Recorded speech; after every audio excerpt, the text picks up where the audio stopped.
Yes, అదిరా confidence అంటే. దమ్మున్న మగాడు దుమ్ము రేపేలా చెప్పే మాట. ఆయన కళ్లల్లో కసి, గుండెల్లో ధైర్యం, మాటల్లో నమ్మకం, ఓటర్లపై ఔదార్యం. అదే పులివేందుల పులి కాన్ఫిడెన్స్. తనయుడు సమరపు బాణము జనమే బలమై కదిలెడియో రాయల ఖడ్గపు రోషము శత్రువు తడబడు శౌర్యము ధైర్యము శ్వాసై కదిలేనే. ఎన్నికల ప్రచారంలోనే కాదు, ఓటేసేటప్పుడు కూడా అదే చిరునవ్వు. పోలింగ్ తర్వాత చెరగని చిరు దరహాసం. అది నికార్సైన నిజాయితీ గల నాయకుడి నాయకత్వం. ఏపీ ముఖ్యమంత్రి వైఎస్ జగన్మోహన్ రెడ్డి ఒక ట్వీట్ చేస్తూ తన విజయాన్ని ధృవీకరించుకున్నారు. సునామీలా తరలి వచ్చిన నా అవ్వాతాతలకు, అక్కా చెల్లెమ్మలకు అంటూ వివిధ వర్గాలను ప్రస్తావిస్తూ ఎక్స్లో ట్వీట్ చేశారు. ఆ కమెంట్ చూస్తూ వైఎస్ఆర్ కాంగ్రెస్ మళ్లీ ఏపీ శాసనసభ ఎన్నికలలో గెలవబోతుందన్న స్పష్టమైన సందేశం ఇచ్చారు. ఇప్పటి వరకు సాగిన సుపరిపాలన మరింత మెరుగ్గా సాగుతుందని ఆయన ట్వీట్లో చెప్పారు. ఓట్ల పోలింగ్ పెరగడాన్ని ఆయన పాజిటివ్ ఓటింగ్ గా భావిస్తున్నారు.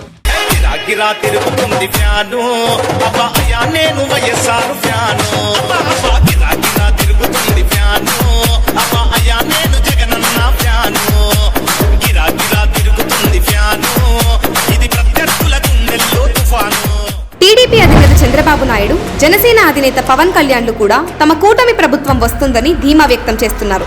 వీరి దృష్టిలో పెరిగిన ఓట్ల శాతం ప్రభుత్వంపై ఉండే వ్యతిరేకతే. ఓట్ల శాతం పెరిగినంత మాత్రాన అది పాజిటివ్ అనో నెగటివ్ అనో ఎలా నిర్ధారిస్తారు? ఏపీలో సుమారు 81% వరకు ఓట్ల పోలింగ్ నమోదైంది.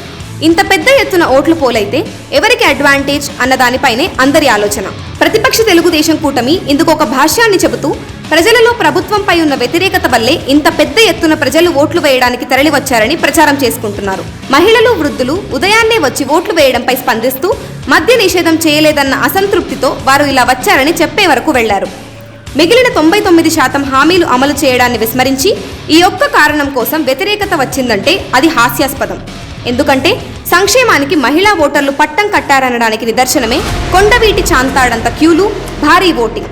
ఇదంతా రాజకీయ పండితులకు తెలియనిది కాదు. ఫలితాలు రావడానికి చాలా టైం ఉంది. ఎవరి లెక్కలు వాళ్ళు వేసుకుంటున్నారు. బట్ దేవుడి స్క్రిప్ట్ జగన్ చెప్పేశారు. అదే పులివెందుల పులి కాన్ఫిడెన్స్.